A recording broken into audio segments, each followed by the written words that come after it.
खबरों का सारथी। नमस्कार, मैं हूं मनोज मानस। हमारे स्पेशल बुलेटिन में आपका स्वागत हो। सबसे पहले हम बात करेंगे मोथा चक्रवात का असर कैसे हो बसर।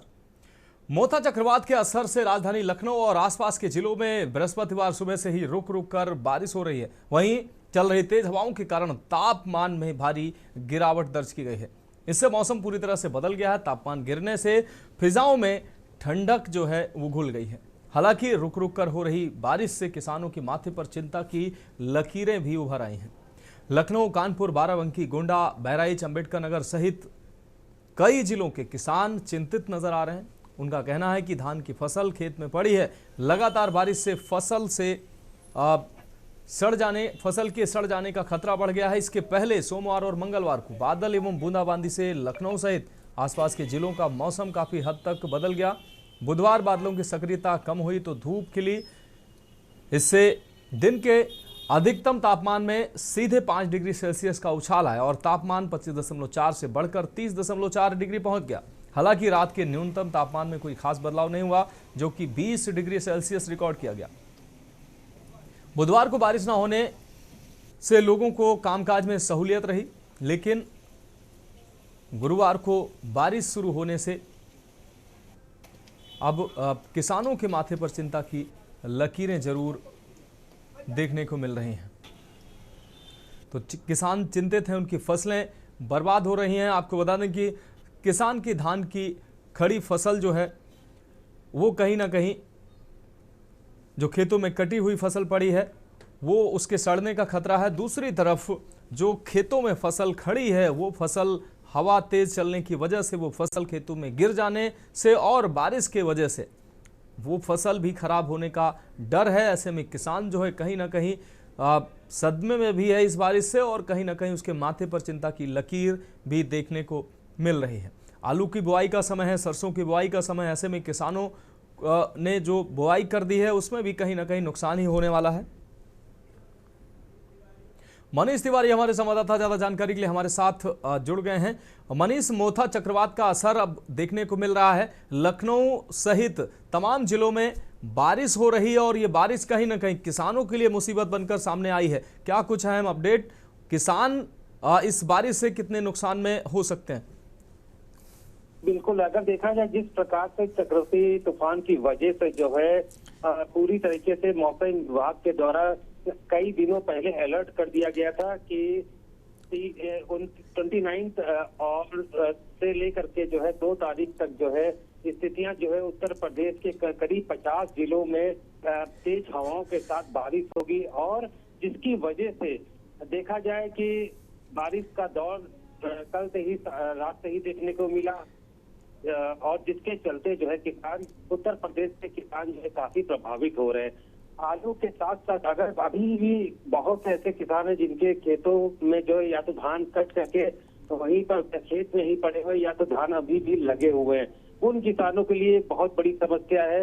और साथ ही साथ बाकी जो अन्य फसलें हैं, चाहे आलू की फसल और जिनकी बुआई चल रही है, कह सकते हैं कि ऐसी और भी कई फसलें हैं जिसके कारण अगर ये बारिश लगातार जिस प्रकार से मौसम विभाग ने कहा था कि 2 तारीख तक के ये स्थितियां, बारिश की स्थितियां, तेज हवाएं ये देखने को उत्तर प्रदेश के करीब 50 जिलों में मिलेंगी, तो सब बहुत बड़ा नुकसान जो है किसानों को उठाना पड़ सकता है। हालांकि उत्तर प्रदेश सरकार के द्वारा जिस प्रकार से मौसम विभाग ने जब ये आशंका जाहिर की थी, उसी के बाद से जो है सरकार ने सभी मंडलों में, जिलों में आदेश पारित किया था कि इस नुकसान से बचने के लिए अगर शासन और प्रशासन कोई भी रास्ता निकाल सकता है तो उस रास्ते को निकाला जाए और जिन किसानों का जो नुकसान होगा उनकी पूरी गणना की जाए और उसकी भरपाई जो है सरकार की तरफ से की जाएगी। तो कह सकते हैं कि जिस प्रकार से उत्तर प्रदेश में लगातार आज सुबह से लगातार अभी भी बारिश हो रही है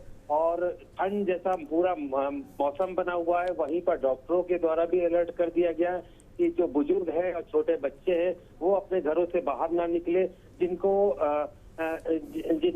हार्ट की प्रॉब्लम है वो भी इस सर्दी से बचें, क्योंकि सर्दी गर्मी का दौर कल जैसे गर्म जैसा माहौल हो गया था, परसों बारिश देखने को मिली थी, ठंड मौसम था, फिर गर्म हुआ था, लेकिन आज और कल जो एक बताया जा रहा है कि भारी बारिश है, लगातार बारिश है, कई तरीके से डॉक्टरों के द्वारा बच्चों के लिए और साथ ही साथ किसानों के लिए सरकार के द्वारा, लेकिन जिस प्रकार की ये बारिश हो रही तो किसानों को माना जा सकता है कि बहुत लंबा नुकसान हो सकता है। जी हाँ बिल्कुल मनीष तिवारी, इस तमाम जानकारी के लिए आपका बहुत शुक्रिया। तो किसानों के माथे पर चिंता की लकीरें जरूर हैं, लेकिन मोथा चक्रवात की वजह से मौसम ने यू टर्न लिया है और चक्रवात का असर साफ तौर पर तमाम जनपदों में देखने को मिल रहा है। बारिश शुरू होने से, तेज हवाओं के चलने से किसानों की फसल जो है वो उसमें नुकसान हो रहा है, जिसको लेकर किसान चिंतित हैं।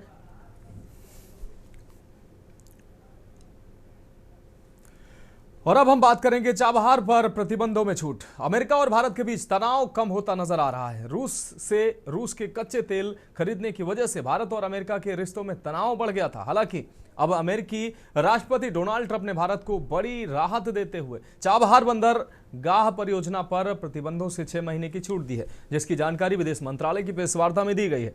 राजधानी दिल्ली में विदेश मंत्रालय की प्रेस वार्ता आयोजित हुई, जिसमें विदेश मंत्रालय के प्रवक्ता रणधीर जायसवाल ने कई मुद्दों पर बयान जारी किया। उन्होंने बताया कि अमेरिका ने चाबहार बंदरगाह परियोजना पर प्रतिबंधों से भारत को 6 महीने की छूट दी है। इसी के साथ उन्होंने पाकिस्तान, अफगानिस्तान में जारी तनाव पर भी प्रतिक्रिया दी। उन्होंने कहा कि हम रूसी तेल कंपनियों पर हाल ही में लगाए गए अमेरिकी प्रतिबंधों के प्रभावों का अध्ययन कर रहे हैं। हमारे निर्णय स्वाभाविक रूप से वैश्विक बाजार की बदलती गतिशीलता को ध्यान में रखते हैं। रणधीर जायसवाल ने कहा कि जब तक अमेरिका के द्वारा रूस की कंपनियों पर लगाए गए प्रतिबंध की बात है, इससे हम पर पड़ने वाले प्रभावों का हम अध्ययन कर रहे हैं। ईंधन खरीदने का फैसला हमारे 140 करोड़ लोगों की जरूरतों को देखते हुए लिया जाता है, जो कि ऊर्जा सुरक्षा आवश्यकताओं को पूरा करने के लिए विविध स्रोतों से सस्ती ऊर्जा प्राप्त करने की अनिवार्यता से निर्देशित है।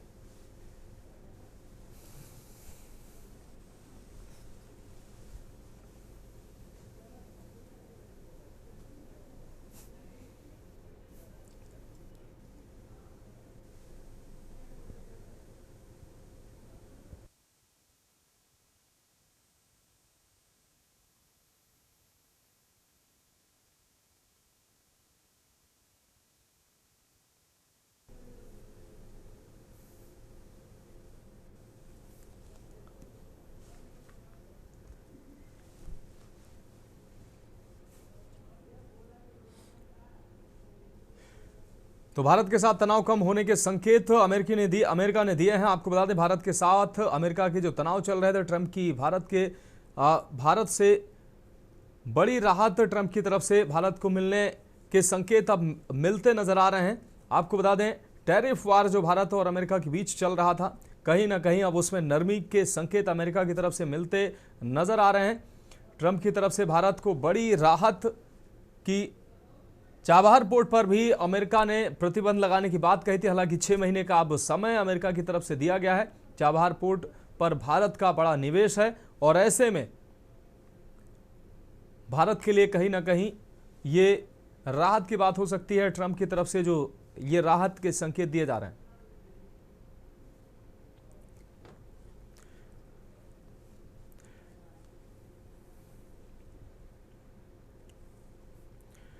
और अब हम बात करेंगे Nitish Kumar remote control CM. Lok Sabha में नेता प्रतिपक्ष राहुल गांधी ने गुरुवार को बिहार की नरेंद्र मोदी सरकार पर जमकर निशाना साधा। नालंदा के नूरसराय के सरदार पटेल स्टेडियम में आयोजित विशाल जनसभा को संबोधित करते हुए उन्होंने बिहार की स्वास्थ्य व्यवस्था, पेपर लीक और बेरोजगारी जैसे मुद्दों पर एनडीए सरकार को कटघरे में खड़ा किया। राहुल गांधी ने अपने संबोधन में कहा कि बिहार के अस्पतालों में लोग जीने नहीं बल्कि मरने जाते हैं। यही है आपकी सरकार की असली तस्वीर। उन्होंने कहा कि इलाज के लिए बिहार के मरीजों को आज भी दिल्ली एम्स जाना पड़ता है और वहां मेट्रो स्टेशनों पर रातें गुजारनी पड़ती हैं। राहुल ने कहा कि यह मत सोचिए कि नीतीश जी सरकार चलाते हैं। असल में सरकार नरेंद्र मोदी, अमित शाह और नागपुर यानी कि आरएसएस चलाती है। नीतीश जी तो बस रिमोट कंट्रोल सीएम है।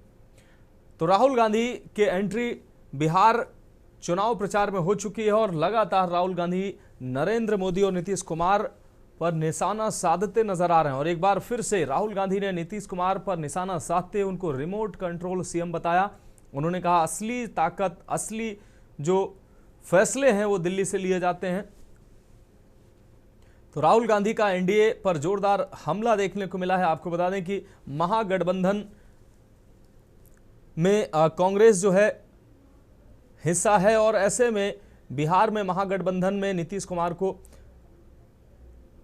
मुख्यमंत्री का चेहरा घोषित किया गया है और अब महागठबंधन के प्रत्याशियों के समर्थन में राहुल गांधी ताबड़तोड़ जनसभाएं कर रहे हैं और लगातार प्रत्येक जनसभा में राहुल गांधी के निशाने पर सीधे नीतीश कुमार और प्रधानमंत्री नरेंद्र मोदी होते हैं।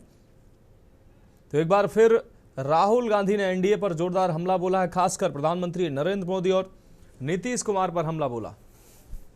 नरेंद्र मोदी खड़े हैं जिनके हाथ में नीतीश जी का रिमोट कंट्रोल है।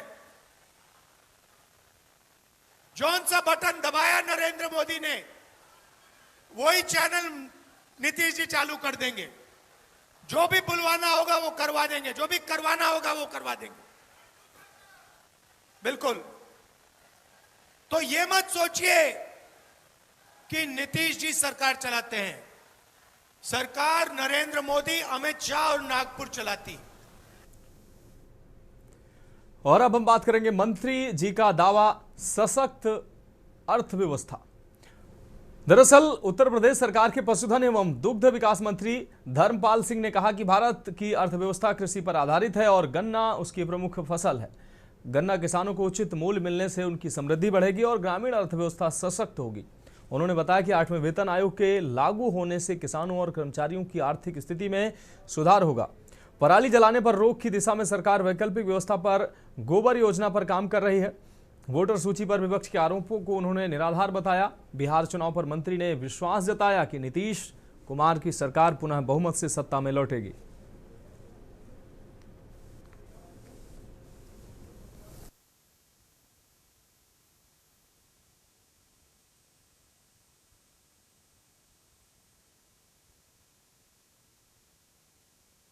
स्थिति में सुधार होगा, अर्थव्यवस्था कृषि पर आधारित है। ये बातें उत्तर प्रदेश में कैबिनेट मंत्री के द्वारा कही गई। गन्ना किसानों को उचित मूल्य मिलने से उनकी समृद्धि बढ़ेगी। उत्तर प्रदेश में योगी सरकार के माध्यम से बेहतर स्वास्थ्य, बेहतर शिक्षा और बेहतर कानून व्यवस्था, इससे अच्छा कुछ हो ही नहीं सकता। आज कानून व्यवस्था उत्तर प्रदेश की देश के और दूसरे प्रदेशों के लोग अनुकरण कर रहे हैं, जनता मांग कर रही है।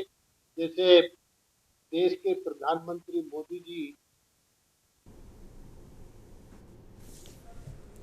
दीपक चतुर्वेदी हमारे संवाददाता ज्यादा जानकारी के लिए हमारे साथ जुड़ गए हैं। दीपक, मंत्री धर्मपाल सिंह ने किसानों के जो गन्ना मूल्य में वृद्धि हुई है उन्होंने उसकी तारीफ करते हुए कहा कि गन्ना किसानों को उचित मूल्य मिलने से समृद्धि बढ़ेगी। साथ ही उन्होंने कहा कि 8वें वेतन आयोग से भी आर्थिक सुधार होंगे और किसानों को इससे भी लाभ होने वाला है। क्या कुछ अहम अपडेट इस खबर को लेकर? बिल्कुल बताना चाहूंगा कि उत्तर प्रदेश सरकार के पशुधन एवं दुग्ध विकास मंत्री धर्मपाल सिंह जी ने जो कहा है वो ये कि भारत की अर्थव्यवस्था जो है वो कृषि पर आधारित है और गन्ना जो है उसकी प्रमुख फसलों में से एक है। अगर किसानों को जो है वो उचित मूल्य मिलेगा और बढ़िया मूल्य मिलेगा, इससे जो है उनकी समृद्धि भी बढ़ेगी और उनकी जो अर्थव्यवस्था है वो भी समृद्ध होगी। साथ में उन्होंने ये भी बताया जो 8वां वेतन आयोग के लागू होने के बाद से किसान हुए, कर्मचारी हुए, इनकी भी आर्थिक स्थितियों में सुधार होगा। उसके बाद ये भी उन्होंने बताया कि पराली जलाने पर रोक की दिशा में भी सरकार जो है वो वैकल्पिक व्यवस्था गोबर योजना पर काम कर रही है। और भी कई योजनाएं हैं जिस पर तरह तरह के वो उन्होंने अपने वक्तव्य रखे। बिहार के चुनाव पर भी उन्होंने कहा और पूरा विश्वास जताया है कि नीतीश कुमार की सरकार जो है वो पुनः बहुमत से सत्ता में लौटेगी। जी मानस।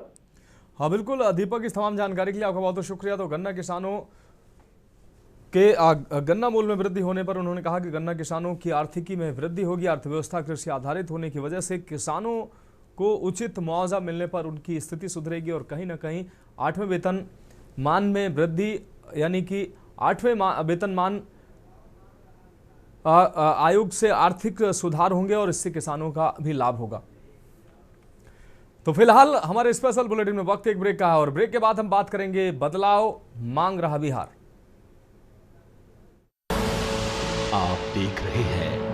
INK news.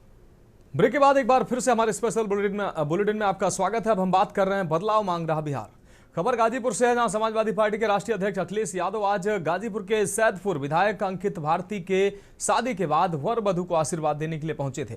इस दौरान मीडिया से बातचीत करते हुए बिहार चुनाव के सवाल पर उन्होंने कहा कि बिहार बदलाव मांग रहा है और तरक्की के रास्ते पर जाना चाहता है।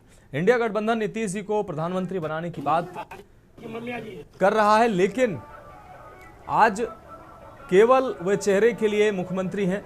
नीतीश कुमार सिर्फ चुनावी दूल्हा हैं और दूल्हे के पद पर हैं, लेकिन दूल्हा नहीं है। दिल्ली में प्रधानमंत्री और बिहार में मुख्यमंत्री के लिए जो वैकेंसी के सवाल पर उन्होंने कहा कि जनता बनाती है, ये अखबार का ऐड नहीं है। और यूपी में इतना बड़ा वैकेंसी बनाया है कि प्रधानमंत्री जी पड़ोस के जनपद में हार गए, क्योंकि इसके पहले कई लाख से जीते थे।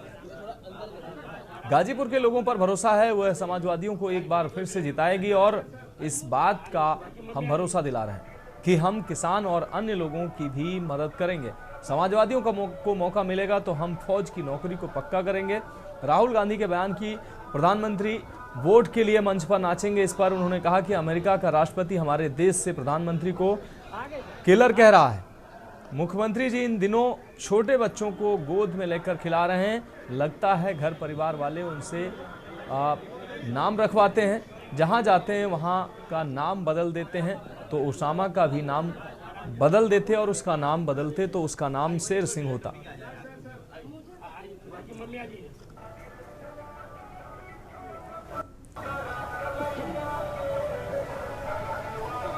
से वो माला किसी को भी पहना दे रहे हैं। तो माला जो पहनाने का है दूल्हे को पहनाई जाती है माला, और रिमोट नहीं। ये रिमोट की बात ही नहीं है। 100% आप भी जानते हो, ये जितने चैनल हैं, जागरूक लोग सब जानते हैं कि नीतीश जी को केवल चुनावी मुख्यमंत्री बनाया हुआ है। चुनावी चेहरा है वो। चुनाव के बाद वो चेहरा नहीं होंगे, कोई नया बैठाया जाएगा। नीतीश कुमार SIR को लेकर मैं कह रहा हूँ तेजस्वी मुख्यमंत्री बनने जा रहे हैं। हम सब लोग उनके समर्थन में, और न केवल समर्थन है, सरकार चलाने में जो कुछ हम लोग सहयोग कर सकते हैं उनको रास्ता दिखाने के लिए, उनकी मदद करने के लिए हम लोग तैयार।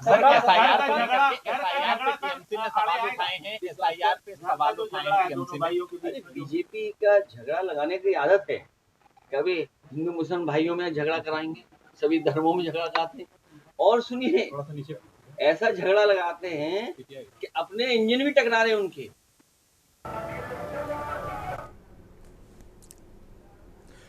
इकरार खान हमारे संवाददाता ज्यादा जानकारी के लिए हमारे साथ जुड़ गए हैं। इकरार, गाजीपुर में आज अखिलेश यादव पहुंचे, हालांकि सपा विधायक के शादी समारोह में पहुंचे थे, लेकिन इस दौरान राजनीतिक सवालों का उन्होंने जवाब दिया। बिहार चुनाव को लेकर खासकर उन्होंने कहा कि नीतीश कुमार वास्तविक दूल्हा नहीं है, दूल्हा तो सिर्फ उनको नाम दिया गया है, बाकी दूल्हा जो है चुनाव के बाद कोई और बनेगा। इस तरीके के बयान उन्होंने दिए। इस दौरान क्या कुछ बातें उनके द्वारा और कही गई?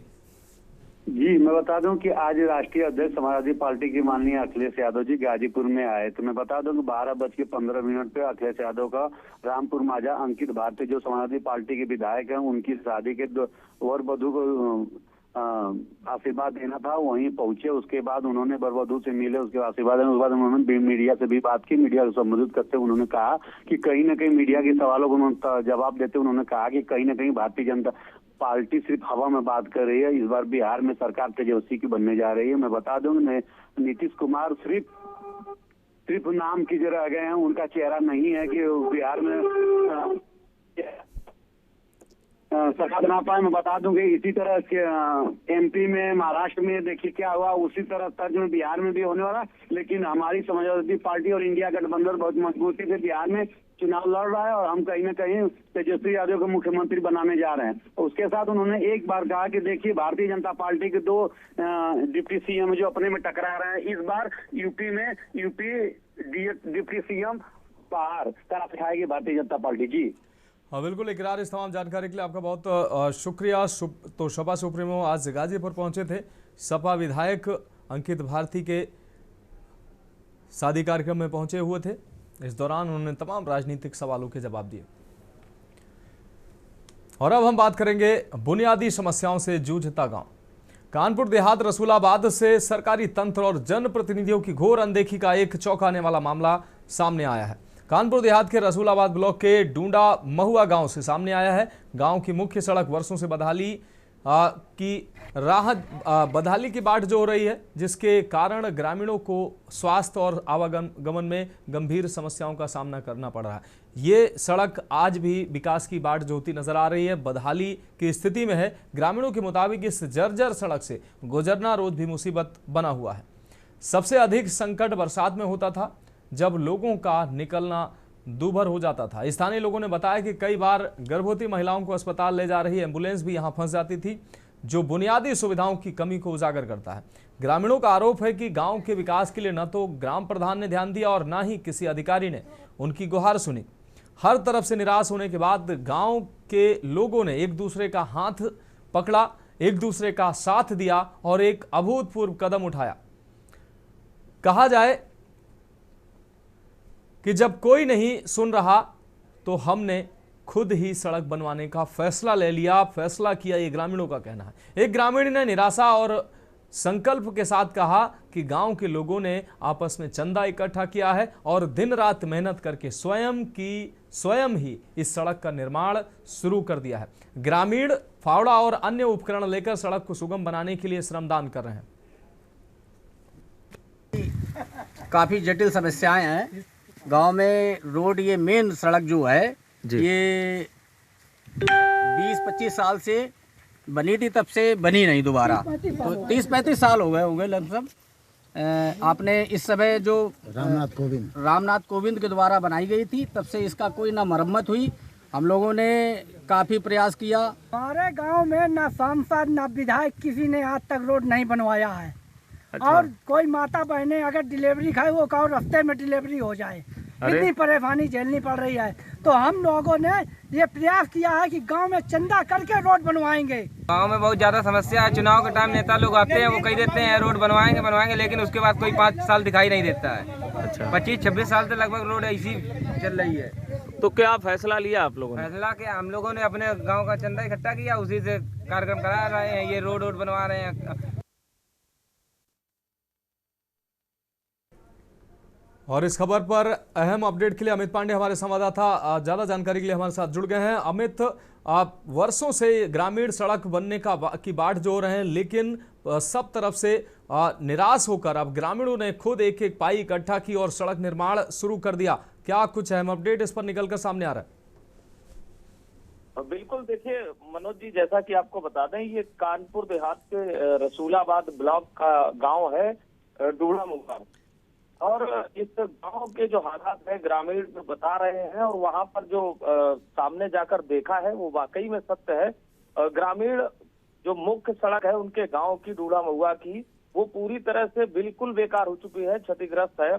आने जाने में समस्या है। वहां से अगर बात करें मुख्य मार्ग से, बेला रोड से और डूंडा महुआ तक, तो बिल्कुल हालत खराब है। कई बार ग्रामीणों ने ये भी बताया है कि कई बार सभी जनप्रतिनिधियों को और अधिकारियों को प्रार्थना पत्र भी दिए गए हैं।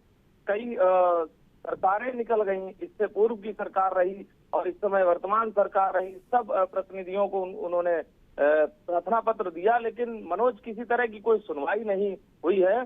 जिसके बाद ग्रामीणों ने थक हार कर खुद ये फैसला लिया कि आपस में ही इसको चंदा करें और खुद ही इस सड़क का निर्माण करें। यानी कि मनोज जी, अगर कहा जाए कि खुद खोदेंगे और खुद पानी निकाल कर पिएंगे। बिल्कुल बिल्कुल अमित, इस तमाम जानकारी के लिए आपका बहुत शुक्रिया। तो चंदा जुटाकर आत्मनिर्भर हुए ग्रामीण एक एक पाई इकट्ठा कर खुद सड़क बनाने का भागीरथ प्रयास शुरू किया। तो फिलहाल हमारे स्पेशल बुलेटिन में अभी के लिए मेरे साथ इतना ही। मुझे दीजिए इजाजत और आप देखते रहिए के न्यूज इंडिया। आप देख रहे हैं के न्यूज।